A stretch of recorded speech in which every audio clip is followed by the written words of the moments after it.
katika Kristo Yesu. Haleluya. Lazima tuangalie chochote ambacho tunamfanya kinampendeza Mungu ama ni machukizo mbele ya Mungu. Bwana Yesu asifiwe.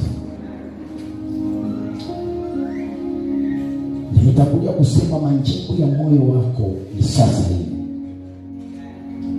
Kila ambacho unatarajia kufanya ama kila ambacho unafaa ufanye ni kutembea katika njia za Bwana ili ukapokee majibu ya moyo wako. Ukapokea kila ambacho umeomba kwa muda mrefu sana. Ukaweze kupokea kila ambacho ulikuwa unakusudia kupata kwa wakati ambao unafaa. Hauwezi kuwa unamngojea Bwana, unamwabudu Bwana, lakini njia zako ni machukizo mbele ya Mungu. Bwana Yesu asifiwe. Ghadhabu ya Mungu inaposhuka juu yako unaanza kulia. Shida zinapoinuka juu ya maisha yako unaanza kulia. Wewe kwanza kujiangalia, ni hili, ni hiki kinachosababisha nilie, ama ni kipi kinapofanya mimi nifinyiliwe na mawazo na changamoto za maisha. Asifiwe Yesu. Jibu ya moyo wako ni wakati huu, ama majibu ya mambo kila ambacho unaombea kwa muda mrefu ni majibu na wasaa na wakati huu umefika. Yesu apewe sifa. Kwa sababu maandiko inasema wakati ni wakati wa kuongezeka, wakati wa kwenda katika viwango vingine, wakati wa kwenda katika hatua nyingine, kimaombi, kiatua, chochote ambacho unafanya kikaende katika kiwango kingine. Kila ambacho unaguza kitafike na kiende katika kiwango kingine. Unapotembea hata manjia na wakati unapofika hapa kuongea kwako na kutembea kunakuwa kwa tofauti kabisa. Watu wanaanza kuona kuna kitu ambacho kimebadilika katika maisha yako katika jina la Yesu Kristo. Kila ambacho unanenea watu wanaona huyu mtu kweli amebadilika.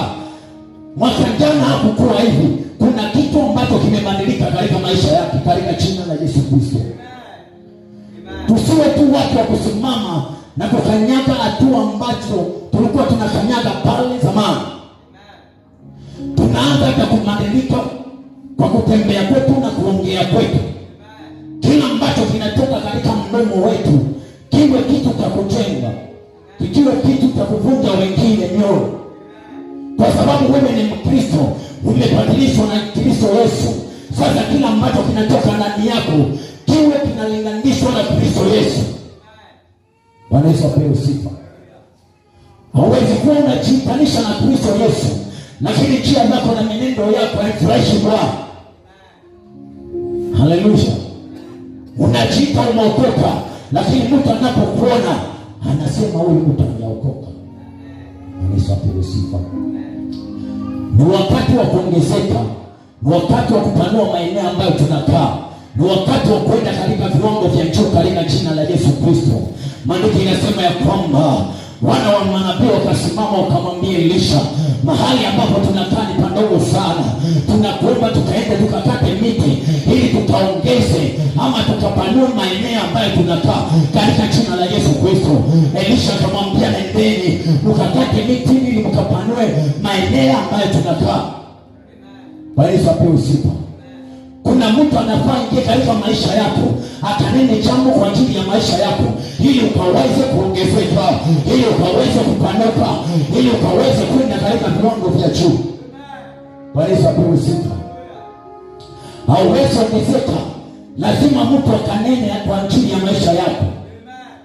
Wana wa manabii walikuwa wanajua tunaweza enda tukakata miti ndio, lakini tunataka mtu akanene ni kwa ajili ya hii nyumba, twende tukapate ndio nendeni. Bwana Yesu apewe sifa.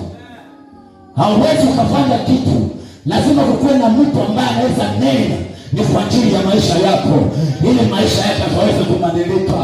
Kila ambacho kimekufinyilia kikaweze kuondolewa, kila ambacho kimekuteka nyara kikaweze kukuachilia katika jina la Yesu Kristo. Bwana Yesu apewe sifa. Ili ukaongezeke ama ili ukapanuke, unastahili moto ukanene kwa ajili ya maisha yako. Unastahili mtu kusimama katika mwana akanene kwa ajili ya hatima yako. Hauwezi ongezeka bila mtu kunena kwa ajili ya maisha yako. Madhabahu haiwezi kuongezeka bila mtu kunena kwa ajili ya hayo madhabahu. Kanisa haliwezi ongezeka isipokuwa mtu lazima asimama akanene ni kwa ajili ya hayo kanisa. Na mnaposhika maneno ya Qur'ani, kanisa linaanza kuongezeka. Unaanza kuona matunda, unaanza kuondolewa katika dhambi, unaanza kufunguliwa katika vifungo, unaanza kuwekwa huru. Kile ambacho kimekufunga kinaanza kukuondokea katika jina la Yesu Kristo. Bwana Yesu apewe sifa. Haleluya. Na wale watu wa kuongezeka ni wale watu ambao wamepokea roho wa Mungu. Hauwezi ongezeka bila kupokea roho wa Mungu. Hauwezi kwenda hatua nyingine bila kupokea roho wa Mungu. Hauwezi kwenda hatua yenye unatamani bila kupokea roho wa Mungu. Bwana Yesu apewe sifa. Lazima upokee roho wa Mungu akaweze kutawala ndani yako, akaondoe hisia zote ambazo zinakufanya ukafanye dhambi, akatoe hisia zote ambazo zinaweza kusukuma kwa dhambi. Ili unaposimama kumwita Kristo, kuna mwana ndani yako anaanza kupenya na kukutawala na kukupeleka katika hatua za juu, katika jina la Yesu Kristo. Bwana Yesu apewe sifa. Wana wa manabii waliposimama na kushauriana, wakasema mahali ambapo tunakaa ni pandogo sana. Waliamua kutafuta mtumishi wa Mungu. Hata wewe Manjia, na wakati unapofika kila ambacho naomba lazima usimame na uangalie Manjia yamefika. Wakati umefika, lazima Bwana akanene ni kwa ajili ya maisha yako. Anaponena ni kwa ajili ya maisha yako, maisha yanaanza kubadilika. Kila ambacho kimekufinyilia kinaanza kuondoka. Waliokucheka wanaanza kuona kweli umeshimika. Waliokudharau wanaanza kuona kuna kitu ndani yako. Waliokutenga wanaanza kusongea karibu. Waliokutoroka wanaanza kuona wewe ni mtu wa maana. Familia inapokukataa, umesimama na Kristo Yesu, kuna Mungu ndani yako. Wanaanza kurejea wenyewe. Wanasema tulikuwa tumemdharau, lakini kuna kitu ambacho amebeba. Akinena kinaanza kutendeka. Unaponena wanafanikiwa. Unaponena wanafunguliwa. Wewe ni Baba mwema kwangu. Wewe ni Baba. Wewe ni Baba mwema kwangu. Wewe ni Baba. Wacheni mwambie kitu. Hao watu hawakuwa wajinga. Wanasema ni wana wa manabii. Walikuwa wanatoa unabii. Walikuwa wanafanya makusudi ya Mungu. Lakini wakapungua sana, wakasema lazima tuulizie mtumishi wa Mungu.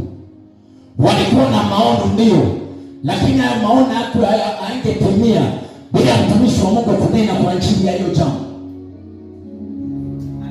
Amen. Yesu apewe sifa. Wakamuuliza Elisha, mahali ambapo tunakaa ni pandogo sana. Tunaomba tukakate miti ili tukapanue maeneo ambayo tunakaa. Mtumishi wa Mungu akasema ni ndege. Lakini mmoja wao akasema hapana, twende na wewe. Kwa maana unapotembea na kuhani anayenena ni kwa ajili ya maisha yako, lazima ufanikiwe. Lazima uinuliwe. Lazima uende katika hatua nyingine. Lazima Mungu akaweze kufungua milango kwa ajili ya maisha yako. Kwa maana unatembea na ule mtu ambaye ananena ni kwa ajili ya maisha yako. Waganga na wachawi wanaposhikana mikono ili wakuangamize, kuna mtu ambaye ananena ni kwa ajili ya maisha yako.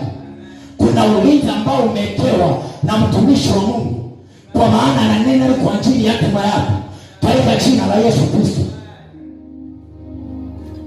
Kanisa polisi wakaona ndio tunaweza enda kata zile miti, tumepewa ruhusa ama kuana amenena nendeni. Lakini wakajua lazima twende na yeye. Kuna kitu kinaweza fanyika akatusaidia. Kuna vita zinaweza inuka akatupigania. Kuna kitu tunaweza hata kumuulizia Mungu tutashindwa, yeye akatuulizia kwa Mungu. Wakawa na ile funuo, they got that revelation wakasema lazima twende na mtumishi wa Mungu. Tafadhali twende na wewe. Akasema twende. Kwa maana walijua tukitembea peke yetu kuna vitu zinaweza tokea pale katikati, na tuna labda uwezo na mamlaka ya kuondoa hizo changamoto. Kwa levo ya wana wa manabii walikuwa wanajijua labda levo yenye tuko hatuwezi tukaondoa vitu vingine. Lazima tukuwe na mtu ambaye kuna authority, ambaye ananena juu ya maisha yetu, ni tunaanza kufanikiwa. Walipopata hiyo funuo wakasema lazima twende na wewe. Wakaenda na mtumishi wa Mungu. Walipokuwa mahali pale wakikata miti, mmoja wao shoka aliyekuwa ameomba ikatumbukia pale majini.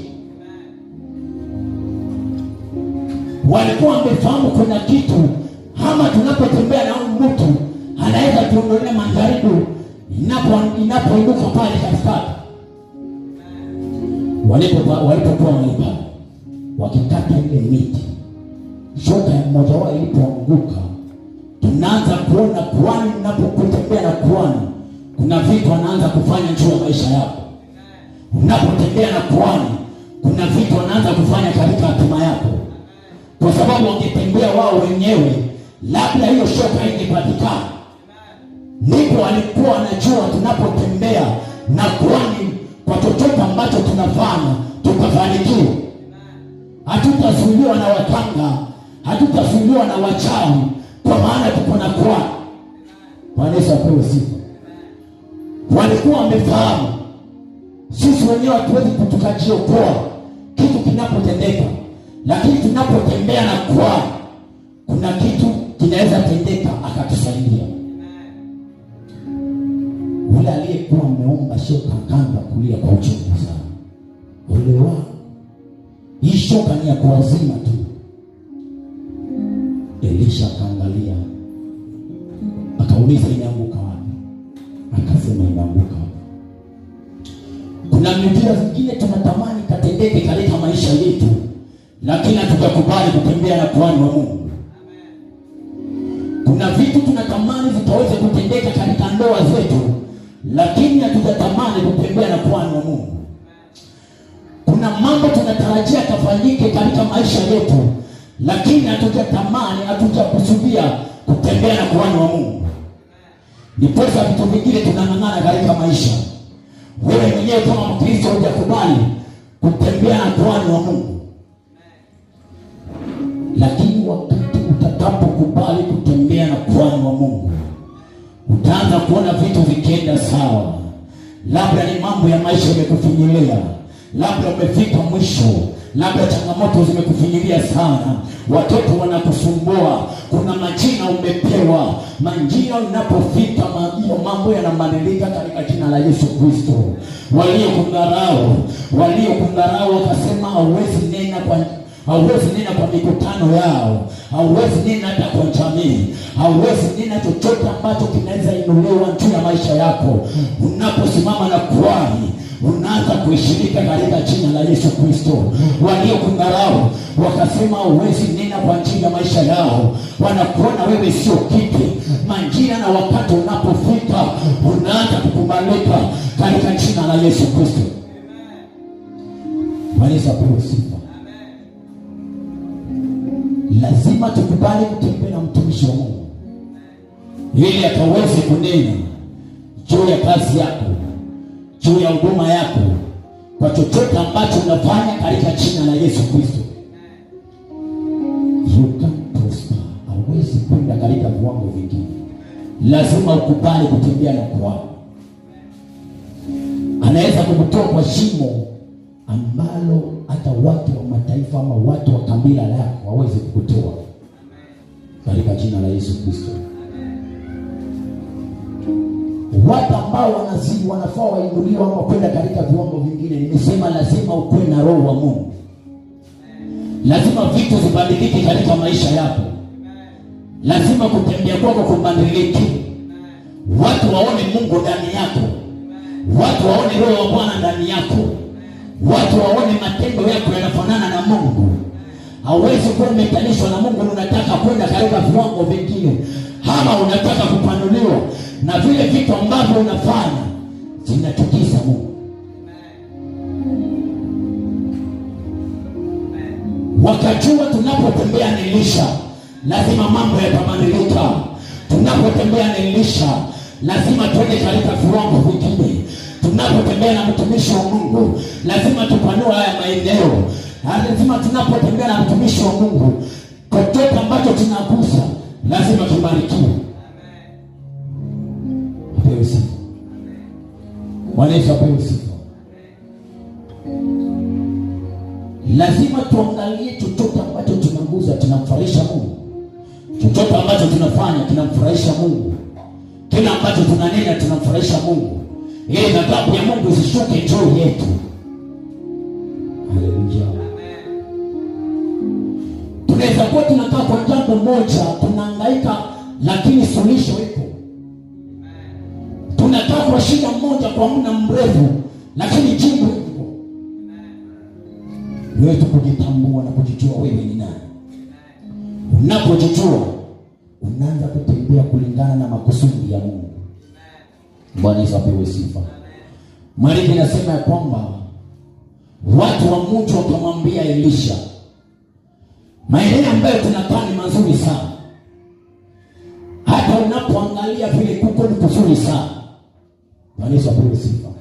Maeneo ya Naivasha ni mzuri sana. Watu wanaambia mtumishi wa Mungu maeneo ya mali hapa ni mzuri sana. Angalia hata safari inakuja mahali hapa. Angalia kama hoteli yamejengwa. Angalia majumba yamejengwa. Lakini maji ya mji huu ni mabaya. Naivasha ni kuzuri sana. Watalii wanatembea mahali hapa. Unapopigiwa simu kwa mji gani? Niko mji wa Naivasha ambapo watalii wanatembea, ambapo mji unapendeza sana. Lakini kuna roho ambayo inatawala katika mji huu.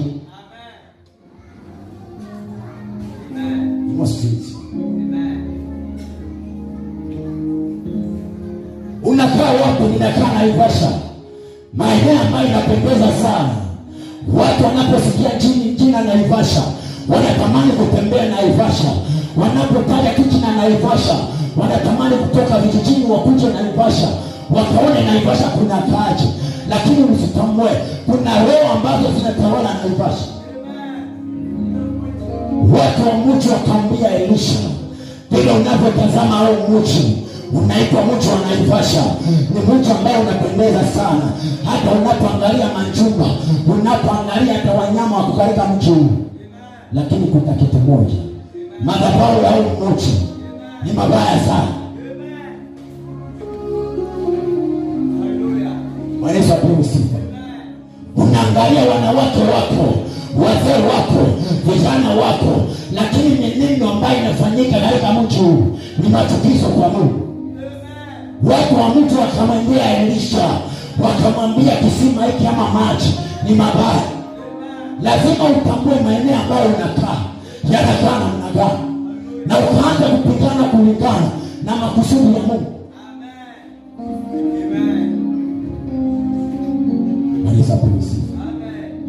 Lazima unapotembea na mtumishi wa Mungu anaanza kukufungua macho. Unaanza kuangalia hii hali sio hali yangu, hizo shida sio shida zangu, majaribu haya sio majaribu yangu. Anaanza kukufungua katika mawazo. Hiki kitu ambacho kinatendeka katika maisha yangu, unaanza kupata that revelation. Ni kutoka katika uzao, kimetoka wapi? Unaanza kujiita mkutano. Unaanza kuchangalia hii shida ambayo inapitia. Unaanza kuuliza katika background yako, ilikuwa imefanyikia nani? Baba alikuwa anapitia hii hali, nyanya alikuwa anapitia hii, mpaka unapata the footstep ya hiyo shida yako. Mji ni mzuri sana. Ulikuja Naivasha ukiwa na hiyo hali ambayo ulikuwa na madhabahu ya nyumbani kwa kupiga sana, kwa maana umekuja kwa mji na haujui wewe na madhabahu ambayo inatawala katika hiyo mji. Unapotembea unasema niko Naivasha, lakini kuna roho ambazo zinatawala Naivasha. Kuna madhabahu ambazo zinatawala Naivasha. Wewe mwanamke umekuja mahali hapa, lakini wewe zimetawala mahali hapa, zinakutoa katika ndoa yako, na unasema ni kawaida tu, kwa sababu hautagundua wewe ambazo zinatawala katika mji huu. Wewe ni mwanaume umeoa, wewe za nyumbani zimekupiga, kwa maana kwa familia ambayo umetoka ni familia polygamy, na unaingia katika mji wa Naivasha na utatambua wewe ambazo zinatawala katika mji huu zinaanza kukushambulia. Unashindwa ni shida gani ambayo inaniendana, kwa sababu I don't have that revelation kwa mtu ambao unakaa namna gani. Watu wa mji wakaangalia Elisha, wakamwambia kwanza, alipokuwa ametoka Yordani amepokea nguvu za mtumishi wa Mungu Elisha, walikuwa wanamuona tu, lakini wakati alipopokea ile roho ya Mungu, roho iliyokuwa ndani ya Elisha, watu wa mji wakasema kweli amepokea. Alipokuwa akirudi, akatumia yale mavazi kutawanisha ule mtu, watu wakaanza kusema kweli ameipokea. Bwana Yesu apewe sifa. Unapotembea na mtumishi wa Mungu, kuna vitu anaanza kubadilisha katika maisha yako. Unaanza kupokea kila ambacho amebeba. Unaanza kupokea ile footstep ambapo anakanyaga, pia unakanyaga.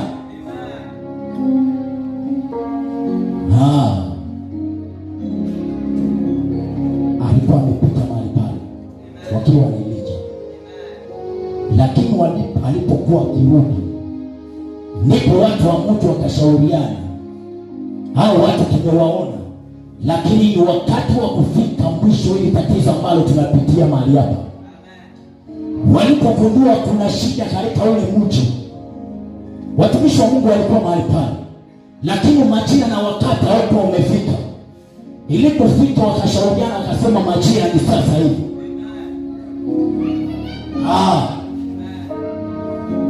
Wakaaminia mtumishi wa Mungu. Tazama mtu vile ambavyo unaona ni mtu mzuri sana. Tazama mimea vile iko, tazama kila kitu, lakini kuna shida mahali hapa, kuna changamoto mahali hapa, kuna magumu mahali hapa. Nimesukuma mpaka nimefika mwisho, nimesukuma mpaka sina tumaini, nimesukuma mpaka nimedharauliwa, nimesukuma mpaka sijioni kuwa kitu, nimesukuma mpaka hata sina manjina, wameniita manjina mpaka mengine siyatambui, wamenidharau mpaka nimefika mwisho. Ni wakati wa kusimama na kujiuliza, wamekuweka katika kiwango gani? Watu wa mataifa wamekuweka katika kiwango gani? Kule ambapo umetoka wamekuweka katika kiwango gani? Unapojitambua na kujijua, watu wa mataifa na wamekuweka katika kiwango gani?